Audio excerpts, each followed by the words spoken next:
목욕을 뭐 1년에 한 번, 한 달에 한 번 이렇게 했다고 하잖아요. 그러신 건 아니죠? 저는 아니고요. 저는.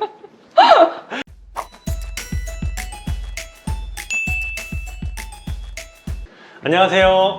피부가 예뻐지는 10분 피부텐텐의 피부과 전문의 김종식. 네, 정한미입니다. 드디어 봄이 왔습니다. 정 원장님. 봄 좋아하십니까? 저 봄 좋아해요. 네, 봄옷 꺼내 입는 거 너무 좋아가지고. 저도 봄 되게 좋아하는데요. 겨울도 건조하지만 봄이 되면 이제 옷차림이 좀 가벼워지고 그러면서 팔다리에 하얗게 각질이 생기고 이런 게 눈에 띄는 경우들이 많고, 이런 것 때문에 뭐 진료실을 찾아오시거나 아니면 혼자 고민하시는 분들이 좀 많이 계신 것 같아요. 맞아요. 이게 뭐 때는 아닌 것 같은데 허옇게 자꾸 올라온다, 좀 가렵기도 하고 뭐 이렇게 좀 봄철에 환절기 때 많이 오시죠. 옷 벗을 때 이렇게 떨어지고. 네. 사실 전 저도 제가 조금. 가끔 그래서 저도.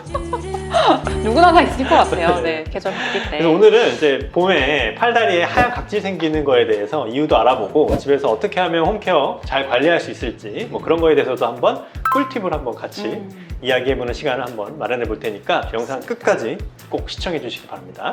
봄이 되면 이렇게 하얀 각질이 올라오는 게 오히려 겨울보다 조금 더 올라오는 것 같기도 하고, 그 맞나요? 이유가 있을까요? 피부 건조증 때문일 가능성이 사실 제일 높죠. 겨울에는 이제 공기가 차갑고 건조하니까 피부가 건조하고 막 가렵고 그런데요. 봄이 되면 날씨가 따뜻해지고 공기는 여전히 건조한데 좀 노출되는 시간이 늘어나죠. 팔다리 같은 경우에. 그런 것 때문에 이제 건조증이 좀 악화되기도 하고, 또 이렇게 피부가 건조해지면서 이제 각질이 생기고 또 가려워지기도 하고요. 이걸 어떻게 집에서 관리할 수 있는 뭐 홈케어라든지 뭐 그런 방법이 있을까요? 건조한 피부를 관리하고 하얀 각질이 생기는 거를 예방하기 위해서는 몇 가지 방법이 있는데, 첫 번째 제일 중요한 건 역시 보습제. 네. 보습제를 바르는 건데요. 보습제 중에서도 좀 향기가 많지 않고 세라마이드, 지방산, 콜레스테롤 같이 우리 세포간 지질을 이루는 그런 세 가지 중요한 성분이 있어요. 그런 성분이 아예 보습제에 함유되어 있는 그런 좋은 보습제들이 많이 나와 있거든요. 그래서 이런 보습제들을 잘 발라줘야 더 빠르게 보습이 되고 재생이 잘 돼요. 많은 분들이 건조하니까 바세린이나 오일 같은 거를 이렇게 발라가지고 좀 덮어놓는 거를 좋아하시는데, 물론 그런 게 수분이 날아가지 못하게 덮어주는 데에는 되게 좋은 역할을 하지만, 수분이 부족한 상태에서 바르면 건조함이 잘 해결되지는 않아요. 건조한 상태에서. 그렇죠. 그래서 세라마이드, 콜레스테롤, 지방산 같은 그런 성분이 포함된 보습제를 먼저 바르고, 그 위에 이제 밀폐제 성분인 바세린이나 오일을 덮어주거나 아니면 그냥 섞어서 같이 바르거나 하는 게 좀 도움이 돼요. 되게 많이 물어보시는 것 같아요. 진료실에서. 이렇게 건조한데 바세린 발랐는데 안 낫는다. 맞아요. 뭐 발라야 돼요? 뭐 이런 거. 그리고 바세린을 바르니까 더 약간 자극 때문에 가렵다. 맞아요. 뭐 이런 얘기도 많이 하시죠. 그 피부라는 게 이렇게 우리가 벽돌이랑 시멘트라고 얘기를 하잖아요. 그 각질 세포가 벽돌이고, 그 각질 세포가 다다다다 쌓여 있는데, 그 각질 세포의 사이사이에 시멘트 같은 게 발라져 있고, 그 시멘트 같은 게 세포간 지질이죠. 그래서 이 세포간 지질을 이루는 주요 성분이 세라마이드, 콜레스테롤, 지방산, 이렇게 세 가지고요. 이 세라마이드, 콜레스테롤, 지방산이 포함된 보습제를 발라주면 충분한 보습이 잘 이루어지고, 그래야 각질 같은 게 조금 덜 생기게 된다. 그리고 사실 언제 어떻게 바르는지가 또 되게 중요한데요. 보통 샤워를 하시고 나면 몸을 다 완전히 말리고, 어떤 분들은 드라이기로 몸을 아예 다 말리시는 분들도 있어요. 그래요? 네. 그렇게 말리고 나서 열심히 발라주시는 분들이 있는데, 사실 그거는 별로 좋은 방법은 아니고, 샤워하고 나서 물기가 다 날아가기 전에 보습제를 발라주는 게 좋아요. 그래서 저는 항상 물기를 다 닦아내지 말고 한 반만 닦아내시고, 물기가 축축한 상태에서 그냥 보습제를 바로 발라주셔야 건조함도 보습도 훨씬 잘 되고, 사실 바르기도 쉬워요. 왜냐면 물기가 있어서 막 그냥 쑥쑥 바르면 금방 발리거든요. 맞아요. 그러면 끈적거리고 옷 입으면 다 붓고 이런 얘기 많이 하시잖아요. 그래서 그냥 이렇게 하시고 나서 머리부터 먼저 말리고, 그리고 나서 천천히 옷을 입으시면 제일 좋지 않을까. 그래서 저는 경험에서 나오시는 거 그럼요. 같은데. 네. 저는 항상 이렇게 말씀드리고, 네. 또 하나 중요한 거는, 나는 보습제 저는 꼭 발라요. 이렇게 얘기하시는데 샤워하고 딱 한 번 발라요. 근데 내가 좀 건조하다, 옷을 벗었는데 막 각질이 뚝뚝 떨어진다, 그러면 한 번만 바르지 마시고 하루에 2번, 3번, 3번으로 안 되면 5번, 10번 자주 발라주시는 게 진짜 중요해요. 그러니까 보습제를 바르고 나면 사람들은 그럼 씻고 또 바르고 씻고 또 바르나요? 이렇게 물어보시는데, 이거 진짜 많이 물어보시는 것 같아요. 안 씻고 발라도 돼요? 그러니까요. 이런 거. 네. 전혀 상관없습니다. 맞아요. 꼭 씻고 발라야 되는 게 아니니까 그냥 발라도 돼요. 바르고 1시간 있다 또 바르고 또 바르고 여러 번 더 발라주시는 게 중요하고, 특히 우리가 팔다리 얘기하는 이유가 정강이도 그렇고 팔도 그렇고 되게 피부가 얇아요. 진피층이 되게 얇기 때문에, 진피층이 얇으면 거기에 수분 함량이 적잖아요. 노출되는 일은 팔다리는 되게 많죠. 자외선도 많이 받죠. 그러니까 피부가 더 건조해져요. 그러니까 더 빨리 건조해지고 각질도 더 많이 생기고, 그래서 이런 데는 특히나 더 자주 발라주자. 그래서 하루에 5번, 10번 바르자.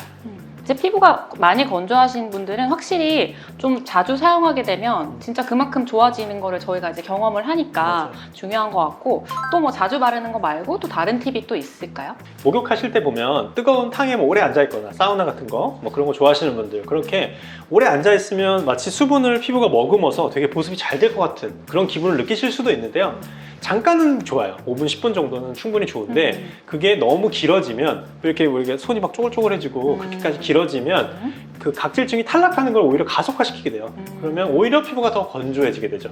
그래서 반신욕을 하더라도 한 5분, 10분 정도만 가볍게 하시거나 그냥 샤워 정도만 가볍게 하시는 게 더 좋아요. 근데 이제 샤워할 때 물 이렇게 뜨겁게 틀어놓고 그 앞에서 이렇게 하염없이 막 막고 있을 때 많잖아요. 그런 거는 좀 어떨까요? 이게 너무 뜨거운 물에서 이렇게 샤워를 오래 하는 것도 이렇게 시간을 너무 길게 하지 않고 한 5분, 10분 정도로 그냥 가볍게 해주시는 게 좋고요. 또 한 가지는 때를 밀거나 샤워 타올을 이용해서 밖에 각질을 문질러 내시는 분들, 네. 그런 분들이 되게 많은데 그런 것도 각질을 너무 많이 탈락시키게 되면 그거 자체가 피부에 자극이 되거나 아니면 계속 각질을 만들어내게 돼요. 피부의 턴오버를 증가시키기 때문에. 그래서 그런 일들도 좀 자제하시는 게 좋고, 또 하나는 비누를 너무 많이 사용하는 것도 사실 건조한 데 좋지 않아요. 네. 비누라는 것 자체가 대부분 알칼리 성분으로 돼 있고, 몸에 열심히 비누를 막 이렇게 때타올에 묻혀가지고 막 열심히 닦아내시는 거, 그렇게 해서 각질을 막 제거하시는 걸 되게 좋아하시는데 그걸 매일매일 하시면 건조증에는 오히려 더 좋지 않아요. 우리가 옛날에는 목욕을 뭐 1년에 한 번, 한 달에 한 번 이렇게 했다고 하잖아요. 그러신 건 아니죠? 저는 아니에요. 네. 그러던 시절에는 뭐 이렇게 조금 깨끗하게 하기 위해서 그렇게 할 수 있는데, 이제는 거의 뭐 샤워를 다들 매일 하시잖아요. 그렇게까지 열심히 막 때를 밀거나 그렇죠.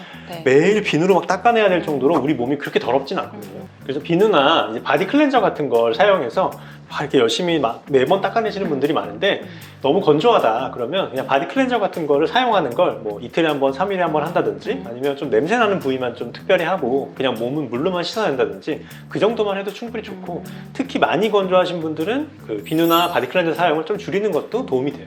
그러면 이렇게 고체 비누보다는 바디 클렌저가 좋은 거죠? 그렇죠. 네. 꼭 바디 클렌저 중에서도 좀 덜 건조한 걸 찾는다면 요즘에 이제 약산성 그런 거 많이 사용하는 게 좋고, 또 하나는 이제 향료, 냄새가 좀 이렇게 좋은 향이 많이 나는 건 알러지 성분 같은 게 좀 많이 들어있을 수 있기 때문에 그런 것들도 피부에 자극이 될 수 있으니까 그런 것들도 조금 뭐 좀 자제하고 그러면 더 좋은 제품을 사용할 수 있겠죠. 뭐 요즘에 때미는 건 사실 그렇게 많이 하시는 것 같진 않으시고, 연세 많으신 분들 말고는 특히 여성분들은 뭐 이렇게 각질 제거제, 바디 스크럽제 이런 거를 좀 쓰시는 경우가 꽤 있거든요. 그런 거는 어떨까요? 각질이라는 게 많은 분들이 되게 막 오해하시는 게, 되게 이게 꼭 없애야 된다고 생각하거나 아니면 지저분하고. 맞아요. 아니면 되게 싫어하시는 분들이 되게 많아요. 사실 뭐 보기가 좋지는 않죠. 좀 뭔가 좀 지저분해 보이기도 하고. 근데 각질은 피부가 필요해서 만드는 거기 때문에 과도하게 제거하면 피부는 반드시 다시 만들게 돼 있거든요. 각질이 생기는 어떤 병이 있다면 치료를 해야 되는 거고, 건조해서 생기는 각질은 이제 인위적으로 막 탈락시키면 그 과정에서 피부가 손상을 받거나 또 다른 각질을 계속 만들어내는 그런 일들을 반복할 수 있기 때문에 스크럽제나 뭐 때타올 같은 걸로 너무 자주 밀어내는 건 좋지 않은데요. 사실 뭐 때타올처럼 너무 과한 자극은 좋지 않지만 뭐 일주일에 한 번 정도 스크럽제 같은 걸로 이렇게 부드럽게 밀어내는 건 뭐 피부가 건강할 때는 사실 뭐 미용적으로도 좋을 수 있고 뭐 기분도 좋고 뭐 여러 가지로 꼭 엄청 나쁠 건 없습니다. 너무 과하게 하지 않고 하고 나서도 특별하게 뭐 피부 트러블이 생기지 않으면 크게 문제는 없다. 생활 속에서 그런 거 말고 건조함을 좀 예방하기 위해서 또 지켜야 될 습관 같은 게 또 있을까요? 또 뻔한 얘기긴 한데 물 많이 마시고 네. 잠 잘 자고 스트레스 안 받고 얼마나 좋겠습니까? 카페인.